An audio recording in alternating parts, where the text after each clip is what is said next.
Can we have it back? Dad, can I have it back? And the lid for the next one? Lid? Alright. We're gonna get ready to put the grains in now. The water's up to temperature.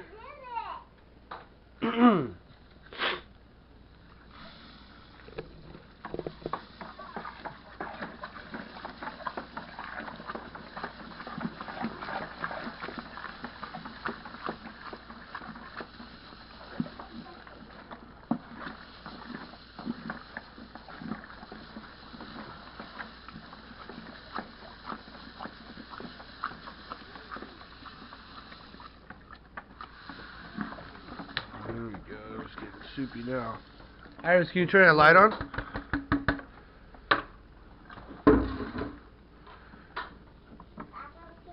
Ooh, that does help, doesn't it? Yeah.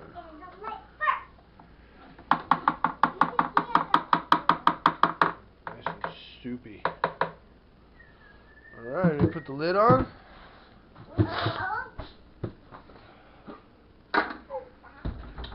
A lot heavier now, huh? Yeah.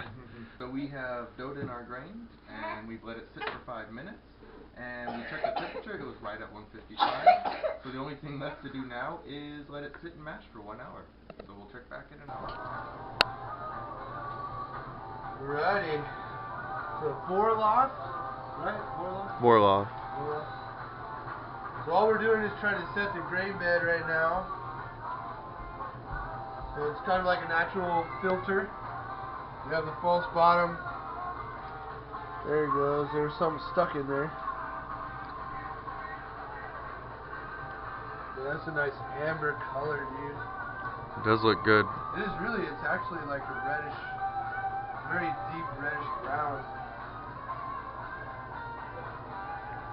See it.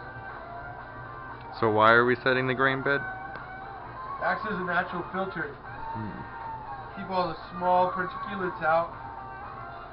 We're gonna get a nice, clean, non-dirty beer.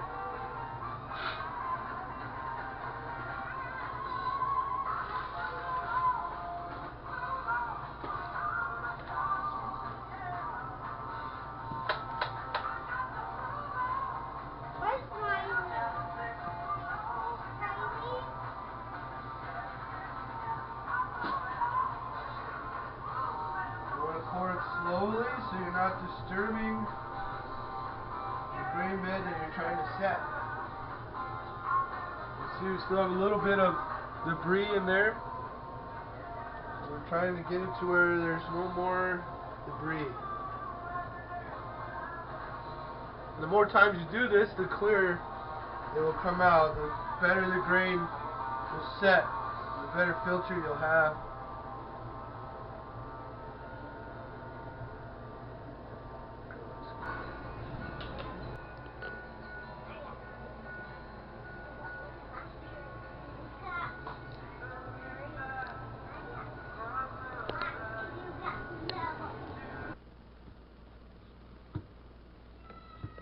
Lift the lid.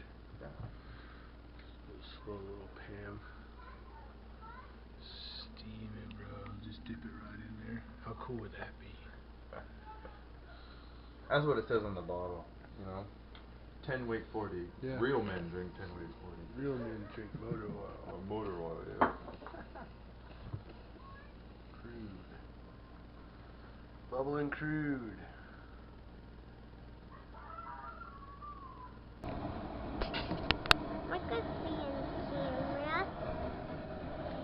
Right, so we're getting ready to cool the wort.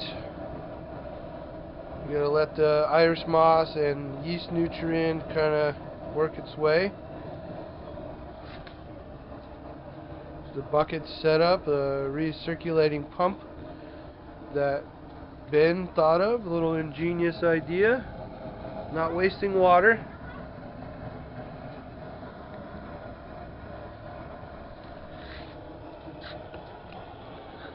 There's the black demon.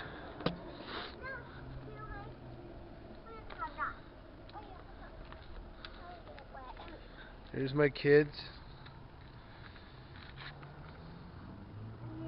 Are you stuck in the bucket? No, I'm not. You're stuck in the bucket.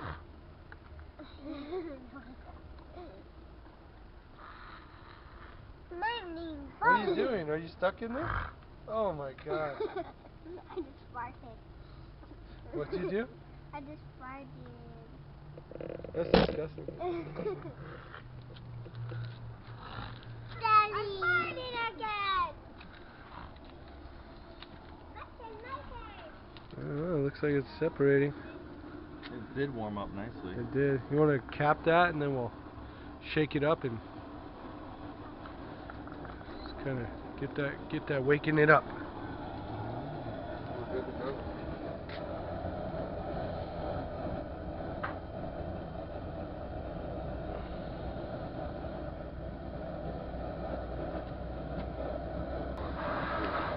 Alright, this is the second runnings out of the 5 gallons that we just did. We got a little bit more than a gallon and a half, I would say. And it's more of an amber color. I don't have a spoon to show you right now than the stout that we're doing.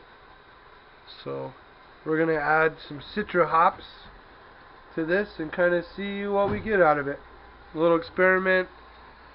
Here's some yeast that we washed from the last batch of beer. It's foaming up nicely, getting some nice activity.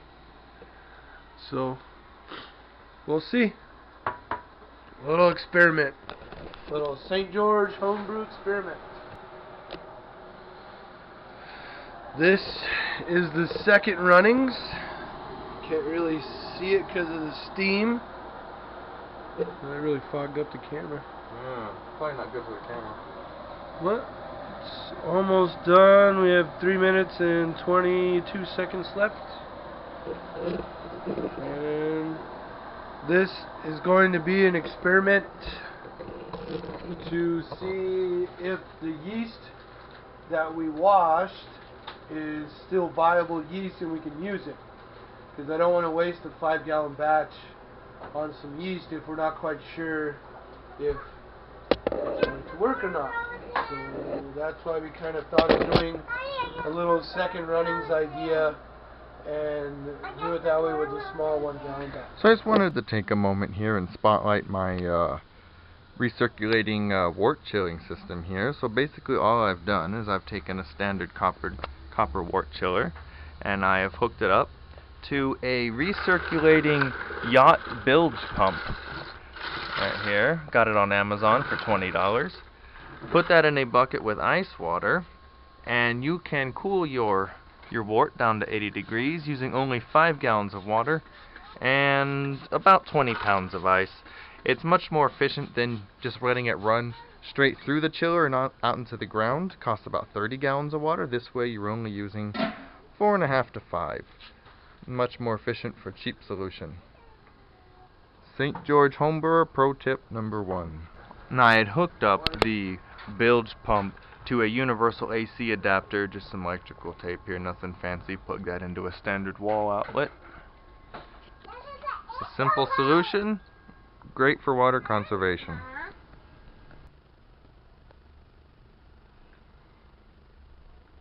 $77, $76, $75, $74. Oh, that's way low then, man. We only need 80. That's at the bottom of the barrel.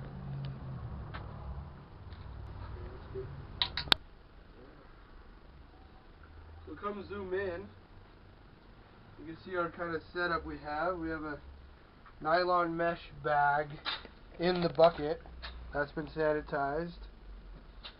And then we have the metal strainer that's catching all the big hop stuff.